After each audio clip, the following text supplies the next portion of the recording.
आज की इस वीडियो में हम करने वाले हैं एप्लीकेशंस ऑफ एम्पियर्स लॉ, और जिसमें हम एक स्टेट करंट कैरिंग वायर के अराउंड मैग्नेटिक फील्ड निकालेंगे एम्पियर्स लॉ का यूज़ करके।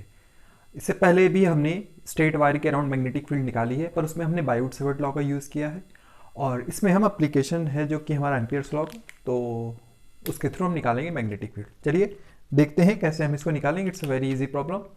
क्विकली इसको सॉल्व करते हैं। तो let us consider a wire जिसमें कोई करंट फ्लो कर रहा है। सपोज आई करंट इसमें फ्लो कर रहा है। ओके, तो इसके अराउंड एक मैग्नेटिक फील्ड होगी। आपको पता है कि इसके अराउंड कैसी मैग्नेटिक फील्ड होगी। इस रीजन में मैग्नेटिक फील्ड जो होगी वो इनवर्ड डायरेक्शन में, और इस रीजन में मैग्नेटिक फील्ड आउटवर्ड डायरेक्शन। तो अगर हम इसको ड्रॉ करें तो ये मैग्नेटिक फील्ड कुछ इस तरीके से सर्कुलर फॉर्म बनाएगी इस वायर के अराउंड में। ये मैग्नेटिक फील्ड का एक तरीके से लूप बनाएगी इसके चारों तरफ। तो ये मैं इसको ड्रॉ कर देता हूँ। This is magnetic field around this straight current carrying wire. ठीक है, मान लिया ये जो सर्कुलर लूप बना रही है इसका रेडियस r है। ओके, यहाँ से सेंटर से इसका जो डिस्टेंस है दैट इज r।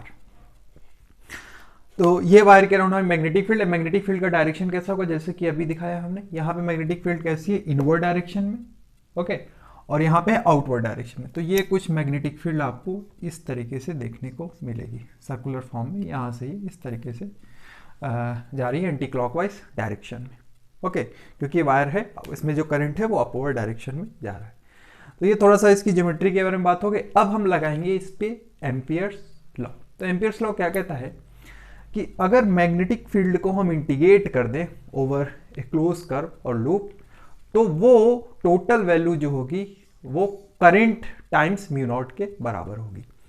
यानी the close integral of magnetic field over a closed curve is equal to mu naught times enclosed current. Okay, ठीक है। तो यहाँ पे ये जो पूरी मैग्नेटिक फील्ड हमें इस लूप के अराउंड निकालनी है, उसके लिए हम इंटीग्रेशन के लिए पहले तो ये जो कर्व है, ये जो लूप बना रही है, इसका एक छोटा सा पार्ट ले लेंगे। और मान लीजिए उस कर्व के छोटे से पार्ट लेंथ dl को हम ये ले लेते हैं। This is our vector dl। इस कर्व का, इस पूरे कर्व का एक छोटा सा पार्ट, बहुत इन्फिनिटेसिमली स्मॉल हमने पार्ट लिया, दैट इज dl। और इसी के अलावा अगर हम मैग्नेटिक फील्ड देंगे tangent to this point, the direction of magnetic field is this. ये मैग्नेटिक फील्ड हो गई। इस पॉइंट पे दोनों ऐसे होंगे। किसी और पॉइंट पे आप देखो, मान लीजिए यहाँ पे देख लो, इस पूरे कर्व के अलाउंग यहाँ पे अगर छोटा सा पार्ट लेते हैं dl, तो वो वेक्टर dl इस तरह होगा।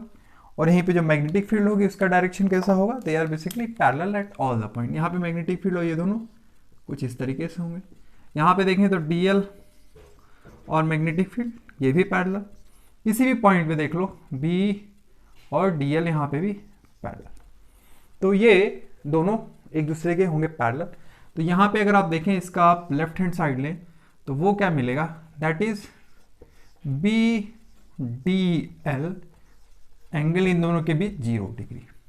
दोनों वेक्टर है, dot product A dot B, vector A dot vector B is equal to A B cos theta.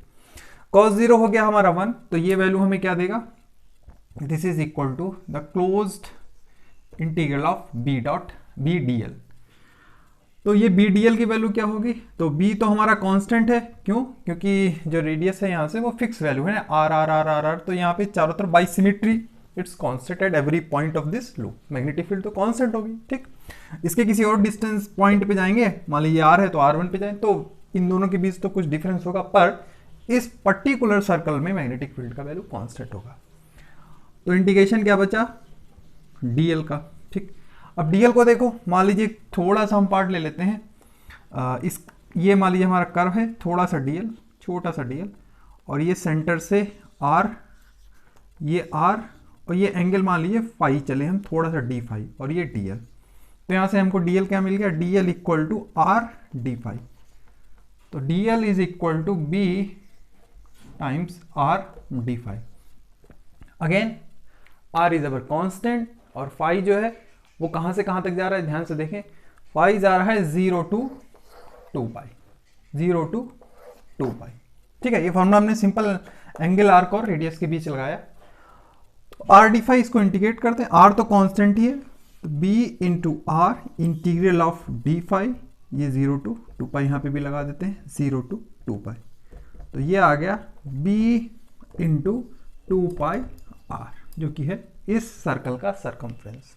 ठीक, ये तो हमने इस पे वर्कआउट किया लेफ्ट हैंड साइड पे। राइट हैंड साइड हमारा क्या है, देखें जरा, इसको हम सब्स्टिट्यूट कर दें अपने एम्पियर्स लॉ में ये वैल्यू, तो हमें क्या मिलने वाला है, b into 2 pi R equal to mu naught times enclose current, जो कि आई है क्योंकि एक वायर है।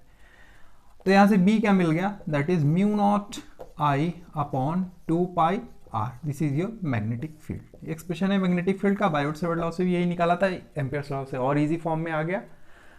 इसका डायरेक्शन देख सकते हैं, ये फाई एंगल में ये रोटेट कर रहा है इस लूप में, तो दिस इज एंगल फाई का। ठीक, हम देख सकते हैं इसको सिलेंड्रिकल कोऑर्डिनेट्स में।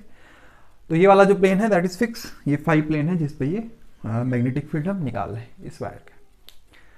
तो ठीक है, ये हमने इसका एप्लीकेशन निकाल लिया, एक बहुत इजी प्रॉब्लम जिसमें हमने एक करंट कैरिंग कंडक्टर के अराउंड मैग्नेटिक फील्ड निकाली बाय यूजिंग एम्पियर्स लॉ।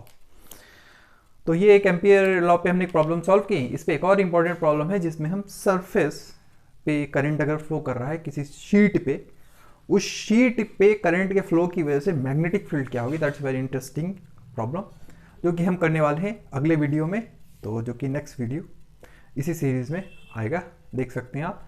तो मिलते हैं फिर नेक्स्ट वीडियो में, तब तक के लिए पढ़ाई करें। Thank you, bye bye.